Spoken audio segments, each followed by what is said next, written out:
कल हम सभी ने श्रीमद् भागवत के महात्म्य को श्रवण किया था, जिसमें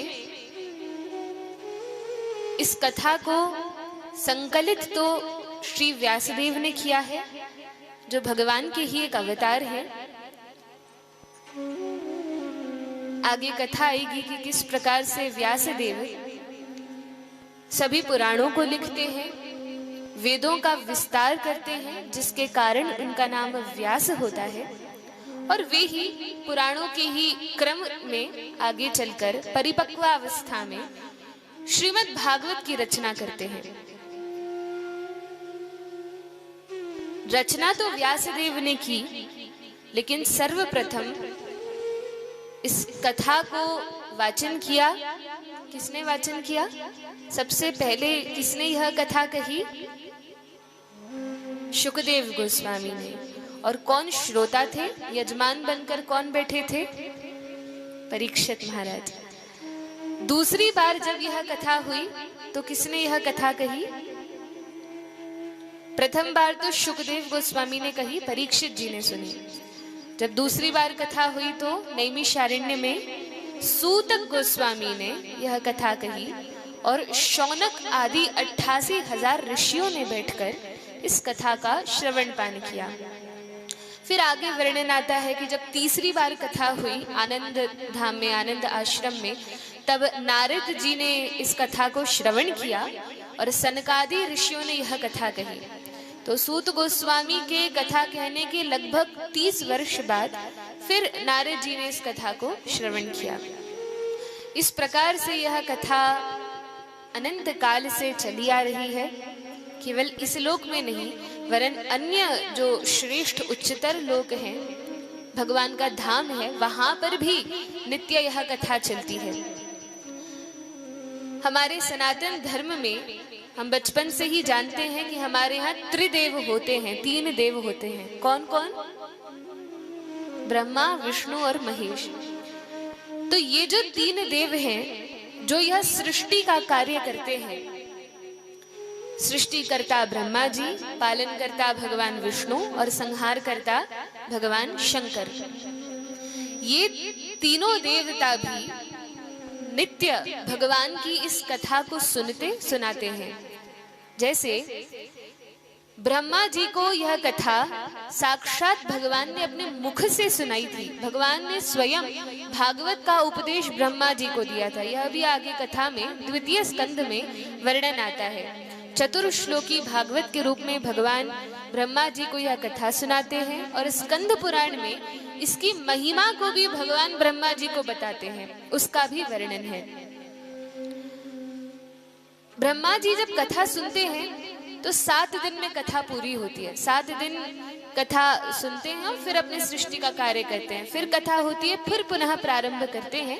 लेकिन 7 दिन ब्रह्मा जी यह कथा सुनते हैं, भागवत पूरी कर लेते हैं 7 दिन में। जब भगवान विष्णु कथा कहते हैं और लक्ष्मी जी सुनती हैं, तो भगवान 1 महीने तक भागवत की कथा कहते हैं। निरंतर, नित्य निरंतर वैकुंठ में यह कथा चलती रहती है। भगवान विष्णु कथा कहते हैं और माता लक्ष्मी कथा सुनती हैं। लेकिन उल्टा भी होता है, जब भगवान कह लेते हैं तब लक्ष्मी जी पुनः इस कथा को कहती हैं, और भगवान विष्णु श्रोता बनकर इस कथा को सुनते हैं। तब यह कथा 2 मास में, 2 महीने में पूरी होती है। और शंकर जी तो नित्य निरंतर सदैव इस कथा का श्रवण पान करते हैं। कभी पार्वती जी को सुनाते हैं, पहले सती महारानी को एक बार सुनाई थी, फिर पार्वती जी को सुनाई, और ऋषि मुनियों संतों की सभा में बैठकर निरंतर यह कथा चलती रहती है। शंकर जी का काम ही क्या है? या तो कथा कहते हैं या सुनते हैं, और जब कथा कहते सुनते नहीं है तब बैठकर राम नाम का जप करते हैं। तो वे परम वैष्णव है, परम भक्त हैं। शंकर जी जैसा भगवान का कोई प्रेमी प्रिय भक्त हो सकता है क्या? भागवत में वर्णन है, वैष्णवानां यथा शंभु। भगवान शंकर जी जैसा श्री रामचंद्र का, भगवान श्री कृष्ण का और कोई इतना महान श्रेष्ठ भक्त नहीं है। और भगवान कहते हैं पद्म पुराण में कि जो लोग मेरे भक्त हैं, बड़े सुंदर बात है, ध्यान पूर्वक सुनने वाली बात है। पद्म पुराण में भगवान कहते हैं जो मेरे भक्त हैं, जो मेरी पूजा करते हैं, मेरी भक्ति करते हैं, वे वास्तव में मेरे भक्त नहीं हैं। अच्छा, फिर कौन भक्त हैं? तो कहा कि जो मेरे भक्तों के भक्त हैं, अर्थात जो मेरे प्राण प्रिय भक्त हैं, उनके जो भक्त हैं वो मुझे बहुत प्रिय हैं। तो भगवान श्री कृष्ण को सबसे अधिक प्रिय कौन है? तो कई सारे भक्त हैं, श्रीमती राधा रानी हैं, गोपियां हैं, आचार्य गण हैं, वैष्णव हैं, लेकिन भगवान शंकर ये भगवान को अत्यंत प्रिय हैं। साधवो हृदयम मह्यम साधुनाम हृदयम त्वहम। भगवान कहते हैं साधु मेरे हृदय में वास करते हैं और मैं साधुओं के हृदय में वास करता हूँ। इसी प्रकार हरि हर के अर्थात शंकर जी के हृदय में वास करते हैं और भगवान शंकर श्री रामचंद्र के, भगवान कृष्ण के हृदय में वास करते हैं। यह जो श्रीमद् भागवत पुराण है, तीनों देवता इसका पठन पाठन करते हैं, श्रवण करते हैं, वाचन करते हैं, तब तो यह सृष्टि का काम चलता है। तो आप हम सभी लोग जो इस सृष्टि के भीतर अपने अपने कार्यों में लगे हैं, यदि हम भी इस भागवत की शरण में आएंगे तो जो भी हमारा कार्य है, जिस भी क्षेत्र में हम हैं, उस कार्य में निश्चित रूप से हम सफल होते हैं।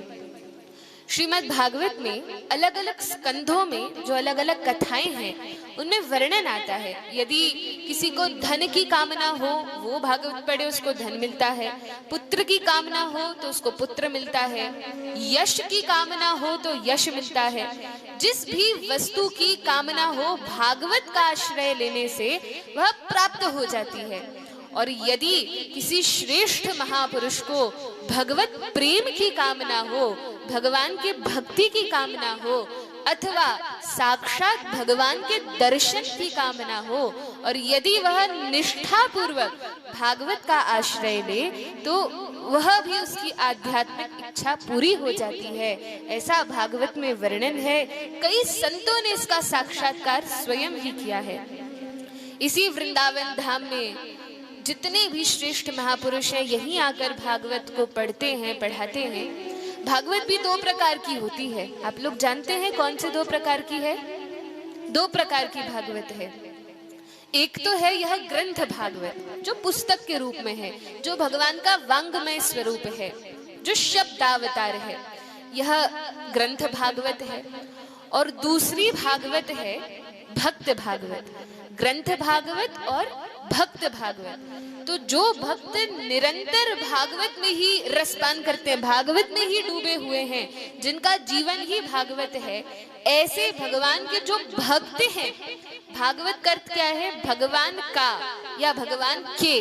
तो यह भागवत में क्या है? भगवान के विषय में, भगवान की लीलाओं के विषय में जो कुछ भी चर्चा है, वर्णन है, वो भागवत में है। इसी प्रकार से भगवान के जो भक्त हैं, वे भी भागवत कहलाते हैं। इसलिए तो हम कहते हैं भागवत भक्त, अर्थात भागवत के समान ही जो भक्त हैं, जिन्होंने अपने जीवन में इसको आत्मसात कर रखा है।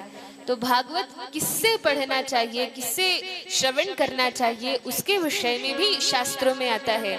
ऐसा नहीं कि किसी भी व्यक्ति से हम भागवत को सुने। तो कहते हैं कि भागवत को भागवत के पास जाकर पढ़ना चाहिए, अर्थात ग्रंथ भागवत को भक्त भागवत के पास जाकर श्रवण करना चाहिए। तो हम प्रार्थना करते हैं कि हम सभी के जीवन में ऐसा सुंदर सुअवसर आए कि किसी श्रेष्ठ महान वैष्णव के मुख से हम सभी भागवत को श्रवण करें। आगे यह भी वर्णन आता है पद्म पुराण में, यह जो भागवत है यह साक्षात भगवान ही है। ऐसा नहीं है कि ये कोई पुस्तक है, नहीं, हमें दिख रहा है कि यह पुस्तक है, लेकिन यह साक्षात भगवान का वांग्मय स्वरूप है।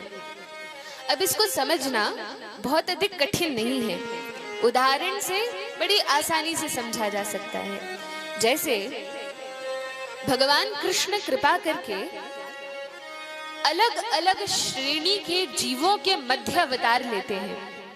कौन कौन से अवतार भगवान ने लिए हैं? कृष्ण अवतार है, और बताते जाइए जल्दी जल्दी, और कौन से अवतार हैं? राम अवतार, मत्स्य अवतार, कच्छप अवतार, वराह अवतार। आप सभी लोग तो ज्ञानी महात्मा बैठे हैं, तो इस प्रकार से भगवान ने कई अवतार लिए हैं। अब देखिए, मनुष्यों के मध्य जब भगवान अवतार लेते हैं तो कृष्ण भगवान के रूप में, रामचंद्र के रूप में, परशुराम जी के रूप में। जब ऋषियों के मध्य भगवान अवतार लेते हैं तो कपिल मुनि के रूप में, वामन देव के रूप में। फिर जब भगवान जलचरों के मध्य अवतार लेते हैं तो मत्स्य, मछली के अवतार के रूप में, कूर्मा अवतार के रूप में, कच्छप अवतार के रूप में। फिर भगवान जब पशुओं के मध्य अवतार लेते हैं तो वराह देव के रूप में, नृसिंह भगवान के रूप में भगवान अवतार लेते हैं। तो इसी प्रकार जैसे भगवान जलचरों के मध्य में, फिर मनुष्यों के मध्य, पशुओं के मध्य अवतार लेते हैं, इसी प्रकार से भगवान पुस्तक के रूप में भी अवतार लेते हैं। और यह जो ग्रंथ के रूप में भगवान का अवतार है, इसको वांग्मय अवतार कहते हैं। वाक्मयम से वांग्मय यह शब्द बनता है, अर्थात वाणी के रूप में यह जो अवतार है, जिसे शब्द ब्रह्म के रूप में भगवान प्रकट हुए हैं। अच्छा, अब भगवान शब्द ब्रह्म के रूप में प्रकट तो हुए हैं, लेकिन भगवान का कोई स्वरूप तो होता है। भगवान के हाथ होते हैं, पांव होते हैं, मुख होता है, लेकिन भागवत में तो भगवान का दर्शन हमें होता नहीं। तो पद्म पुराण कहते हैं नहीं नहीं, भागवत में भी भगवान के सभी अंग विद्यमान हैं। तो कैसे है? तब व्यासदेव ने वर्णन किया, बड़ी सुंदर बात है कि श्रीमद् भागवत में कितने स्कंध हैं? हम यह जो कथा सुन रहे हैं भागवत, इसमें कितने स्कंध हैं? तो 12 स्कंध हैं। 12 स्कंध हैं, 335 अध्याय हैं और 18 सहस्त्र 18,000 श्लोक हैं। इस प्रकार से यह भागवत विभाजित है। अच्छा, अब जो पहला और दूसरा स्कंध है भागवत का, तो पद्म पुराण में वर्णन है कि पहला और दूसरा स्कंध भगवान के 2 चरण कमल हैं। तीसरा और चौथा स्कंध भगवान की 2 जांघें हैं। 5वां स्कंध भगवान का उदर है।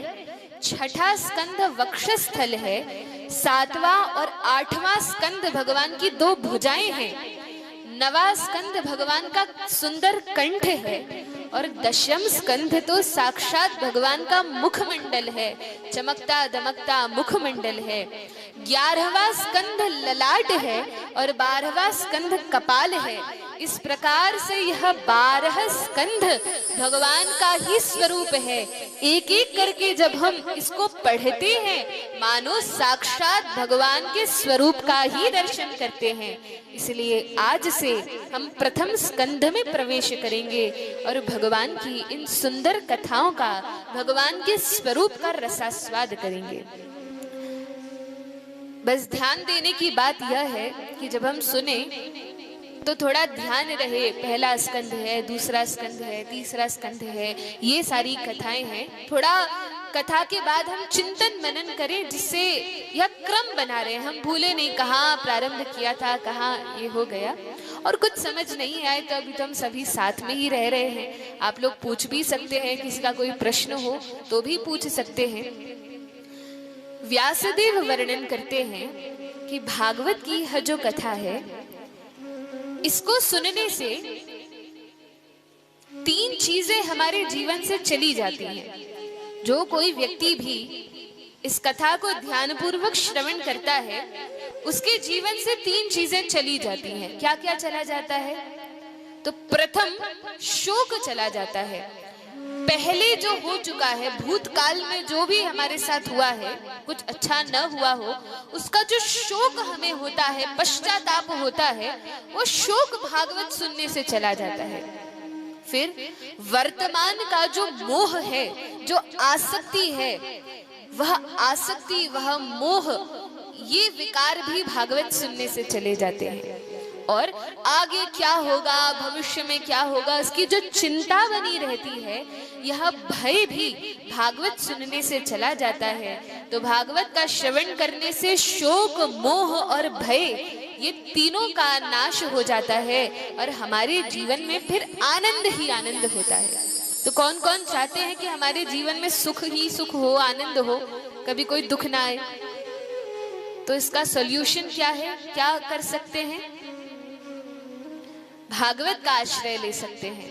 तो 7 दिन तो हम भागवत सुनेंगे ही, लेकिन 7 दिन ही सुनकर खत्म नहीं कर देना कि बस सुन लिया, फुर्सत हो गए, चलो एक काम से निपट गए। जैसे हम और काम करते हैं अपने जीवन में, ये कर दिया वो कर दिया, नहीं, इसको करके खत्म नहीं करना है, इससे मुक्त नहीं होना है, बल्कि इसमें तो रमे रहना है, इसमें तो हमेशा लगे रहना है। कल सुना था ना, सदा सेव्या श्रीमद् भागवती कथा यस्य श्रवण मात्रेण हरि चित्तम समाश्रयेत्। तो सदा इस भागवत का सेवन करना है, क्योंकि इसको सुनने से श्री हरि हमारे अंतःकरण में विराजमान हो जाते हैं। अच्छा, अब ये नहीं कहा कि हमेशा सुनना है, क्या कहा श्लोक में? सदा सेव्या, सेव्या अर्थात सेवा करना। तो भागवत की सेवा भला हम कैसे करेंगे? भागवत के चरण दबाएंगे कि उन्हें पानी पिलाएंगे कि भोजन कराएंगे, कैसे सेवा करेंगे? तो सेवा करना होता है, जैसे हम भगवान की सेवा करते हैं तो क्या करते हैं? आरती करते हैं, तिलक चंदन करते हैं, भोग धराते हैं, तुलसी पत्र चढ़ाते हैं। तो खिलाकर स्वागत सत्कार करके हम भगवान की सेवा करते हैं। अच्छा, यदि हमें गौ माता की सेवा करनी हो और हम दिन रात उनके सामने आरती की थाल लेकर खड़े रहें, खूब आरती करें, चंदन लगाएं, पूजा करें, लेकिन खाने के लिए चारा न दें, खाने के लिए भूसा न दें, तो क्या ये उनकी सही सेवा होगी? हम गौ माता को खिला नहीं रहे, लेकिन हम दिन रात सेवा में लगे, हम तो बहुत आरती कर रहे हैं, तो क्या वो गौ माता की सेवा नहीं होगी? यदि नहीं खिलाएं खाना तो भी सेवा हो जाएगी ना, कि नहीं होगी? बताइए, नहीं होगी। क्या करना पड़ेगा? तो कहा, अरे भैया, भले ही उनकी पूजा मत करो, आरती मत करो, करो तो बहुत अच्छा है, लेकिन भले ही ये ना करो, लेकिन क्या करो? कम से कम पेट भर के उन्हें भोजन तो कराओ। इस प्रकार से उनकी सेवा होती है। इसी प्रकार से भागवत को हम अच्छे पीले लाल कपड़े में, रेशमी कपड़े में बांध कर रख दें और अपने मंदिर में टांग दें, उससे इनकी सेवा नहीं होगी। भले ही दिन रात आरती करें, खूब दिया बत्ती घुमाएं, तब सेवा नहीं होगी। भागवत की सेवा तो होगी जब इन लाल पीले कपड़ों की गठानों को खोलकर भागवत की पुस्तक को हम अलट पलट कर पढ़ें, देखें कि इसमें क्या लिखा है, सुने, इसका श्रवण करें और दूसरों को भी इसके विषय में बताएं। यह भागवत की वास्तविक सेवा है। इस प्रकार से भागवत की सेवा करनी चाहिए। अच्छा, लेकिन यह सब जो सेवा करना है, श्रवण करना है, कब फलीभूत होगा, कब समझ में आएगा? तो कहा, जब गुरुदेव की शरण लेंगे या किसी वैष्णव की, किसी भक्त की हम शरण लेंगे, जब संतों की बातों को हम सुनेंगे, समझेंगे, उनका पालन करेंगे, तब वास्तव में इनके रहस्य को समझ पाएंगे। जब हम पढ़ेंगे तो ये तो समझ आ जाएगा कि क्या लिखा है, लेकिन जब तक संत जन कृपा नहीं करेंगे, तब तक भागवत के रहस्य को समझ पाना बड़ा कठिन है। 3 प्रकार से भगवान जीव पर कृपा करते हैं। 3 प्रकार से भगवान हमारे जीवन में आते हैं साक्षात। एक तो है स्वयं रूपे, स्वयं भगवान साक्षात कृपा करते हैं। कैसे करते हैं?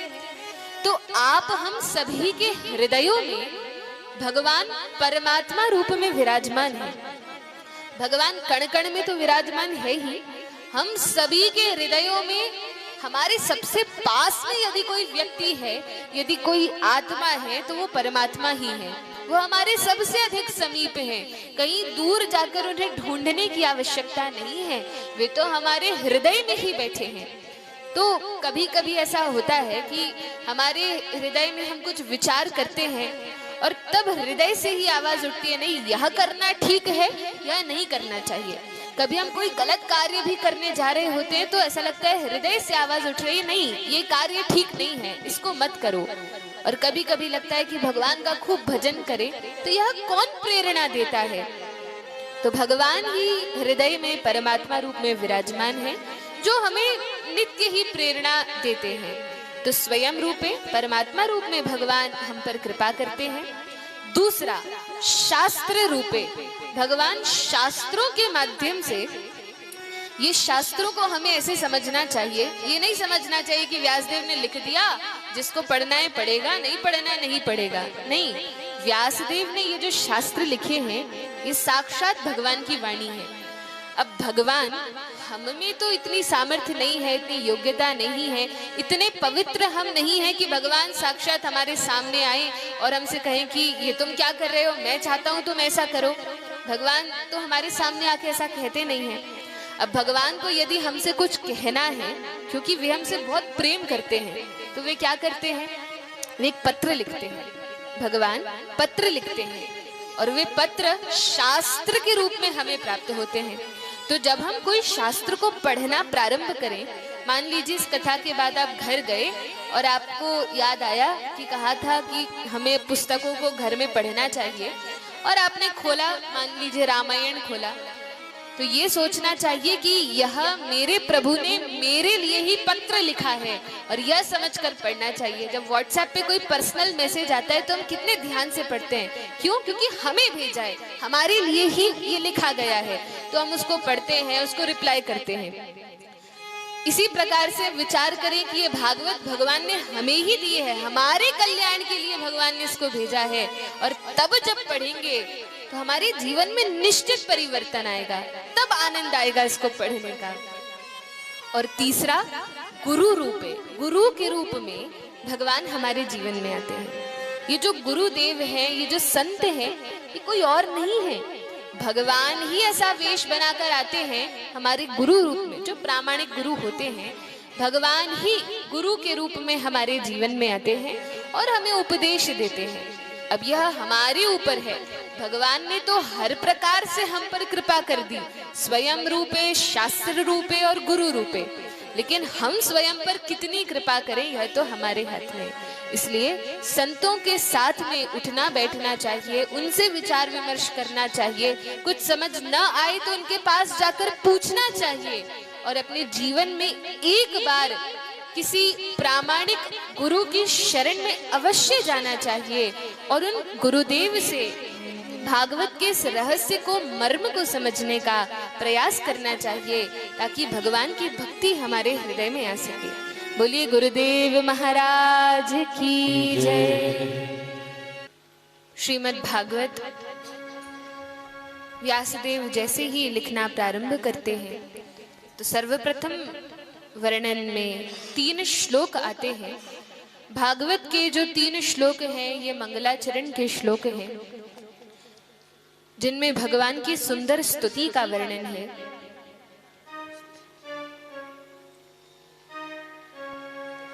पहले श्लोक में वर्णन है कि किस प्रकार से भगवान ही इस जगत के सृष्टि पालन संहार का कार्य करते हैं। ब्रह्मा जी को भगवान ने सृष्टि कैसे करना है, कैसे सभी जीवों की उत्पत्ति करनी है, और भागवत का जो ज्ञान है यह भगवान ने अपने संकल्प मात्र से ब्रह्मा जी के हृदय में स्थापित कर दिया, प्रतिष्ठित कर दिया। जैसे हम लोगों को यदि ज्ञान प्राप्त करना होता है तो हम स्कूल्स में, कॉलेजेस में जाते हैं, विद्यालयों में, गुरुकुल में पढ़ने जाते हैं, लेकिन ब्रह्मा जी कहीं पढ़ने नहीं गए थे। उन्हें इतना सारा जो ज्ञान है यह केवल भगवान के संकल्प मात्र से, भागवत में वर्णन है, जन्माद्यस्य यतुन्वयादितरतश् चार्थेष्वभिज्ञः स्वराट् तेने ब्रह्म हृदय आदि कवये मुह्यन्ति यत्सूरयः। भगवान ने ब्रह्मा जी के हृदय में ज्ञान को स्थापित कर दिया, केवल अपनी इच्छा से, अपने संकल्प से, और तब यह सारा ज्ञान ब्रह्मा जी को हो गया। तेजो वारिं मृदां यथा विनिमयो यत्र सर्गो मृषा धामना स्वेन सदा निरस्त कुहकम सत्यम परम धीमहि। भगवान ने यह जो सृष्टि बनाई है यह बड़ी मोहने वाली है। जल में स्थल का, स्थल में जल का, इस प्रकार से इसमें भ्रम होता है। भ्रमात्मक यह सृष्टि है। इस जगत में जितने भी जीव माया में पड़े हैं, माया का अर्थ ही है माँ, अर्थात संस्कृत में माँ का अर्थ है नहीं, और या अर्थात जो। तो जो नहीं है ऐसा लगता है कि वो है। जैसे इस संसार में प्रेम नहीं है, लेकिन लगता है कि अरे मुझे अपने पुत्र से बड़ा प्रेम है, माता पिता से बड़ा प्रेम है, इससे बड़ा प्रेम है। लेकिन प्रेम इस संसार में है ही नहीं। तब इस संसार में क्या है? तो इस संसार में केवल आसक्ति है, केवल मोह है, बंधन है। तो और भी सारी चीजें, हमें लगता है कि यहाँ जाएंगे तो सुख मिलेगा। इस संसार में जितने भी लोग हैं, जितने भी जीव हैं, वे सभी केवल एक ही चीज को ढूंढ रहे हैं। क्या है? क्या है वो वस्तु जिसको आप हम सभी ढूंढ रहे हैं? हम जो कुछ भी करते हैं केवल उस वस्तु को ही ढूंढते हैं। आनंद या सुख कह सकते हैं। वैसे तो आनंद भी इस जगत में है नहीं। ये बात अलग है कि भगवान के धाम में, भगवान की लीला में आनंद है, क्योंकि ये इस जगत की वस्तु नहीं है। जब हम भगवान का नाम लेते हैं शुद्ध हृदय से, पवित्रता से, तो बड़ा आनंद होता है। लेकिन आनंद क्यों होता है? क्योंकि भगवान का नाम इस जगत की वस्तु नहीं है, यह तो आध्यात्मिक जगत से आई है। इस संसार में, इस भौतिक ब्रह्मांड में, इस जगत में आनंद नहीं है, केवल सुख है, दुख है। और सुख भी हम तब समझते हैं, सुख भी बड़ा दुर्लभ है। हमारे जीवन में इतने दुख हैं कि जब दुख नहीं होते उस स्थिति को हम समझते हैं कि हम बड़े सुखी हैं। वास्तव में सुख होता क्या है, आनंद है क्या, उसका तो बहुत कम लोगों ने ही अनुभव किया है। तो इस प्रकार से वर्णन आता है कि हम सभी लोग केवल सुख की खोज में हैं। हम यदि सुबह वॉकिंग के लिए जाते हैं, घूमने फिरने जाते हैं, या स्वादिष्ट भोजन ग्रहण करते हैं, हर स्थान पर हम सुख ही तो खोजते हैं। यदि अच्छे अच्छे वस्त्र पहनते हैं, यदि कहीं धन खर्च करते हैं अथवा धन कमाते हैं, धन की लालसा करते हैं, गाते हैं, नाचते हैं, पढ़ते हैं, नौकरी करते हैं, हम जो कुछ भी करते हैं अपने जीवन में सुख के लिए ही तो करते हैं। लेकिन क्या यह सब करके हमें सुख मिल जाता है? और क्या वह सुख हमेशा के लिए रहता है? तो कहा नहीं, सुख स्थायी नहीं है। तब क्या ऐसा करना होगा कि हमेशा के लिए हमें आनंद मिले? तब कहा कि केवल भगवान की भक्ति करने से, जो भगवान के भक्त हैं वे वास्तविक सुख का आस्वादन करते हैं, वास्तविक आनंद का आस्वादन करते हैं। हम सभी जीव तो माया में पड़े हैं, लेकिन इस माया से निकलना भी होगा। केवल हम इस माया में हैं ये जान लेना पर्याप्त नहीं है। अब हमें पता है कि हम इस संसार में हैं, लेकिन इसके आगे भी कुछ है। जैसे किसी कुएं में कोई मेंढक पड़ा हुआ हो और उससे कहा जाए कि तुम्हें पता है बाहर का संसार कितना बड़ा है, तो वो कुएं का मेंढक सोचेगा कि अब उसके लिए तो वही कुआं उसका संसार है। वो नहीं जानता कि इसके बाहर भी कोई संसार है। वो तो वहीं जन्म लिया, वहीं रहता है, वहीं मर जाता है। उसको क्या पता कि बाहर की दुनिया कैसी है। तो वो सोचता है कि बहुत बड़ा है, हो सकता है इस कुएं से डबल होगा, इस कुएं से दोगुना होगा संसार। तो कहा नहीं नहीं, और बड़ा है, अच्छा 3 गुना होगा, 10 गुना होगा। लेकिन वो मेंढक कभी नहीं समझ सकता कि बाहर का संसार कितना बड़ा है। उसी प्रकार हम सभी जीव इस संसार में ही हमने जन्म लिया और हमारी चेतना उतनी ही है। हम नहीं जानते कि बाहर आध्यात्मिक जगत भी है, कई और भौतिक ब्रह्मांड भी है। हमने तो एक पृथ्वी देखी है, एक सूर्य, एक चंद्रमा देखे हैं। कभी आप लोगों ने सुना है कि 10 चंद्रमा या 10 सूर्य? ऐसा तो हमने नहीं सुना। लेकिन और ब्रह्मांडों में अनंत कोटि सूर्य हैं, अनंत कोटि चंद्रमा हैं, अनंत कोटि पृथ्वियां हैं। बहुत बड़ा भगवान का यह सृष्टि लीला है।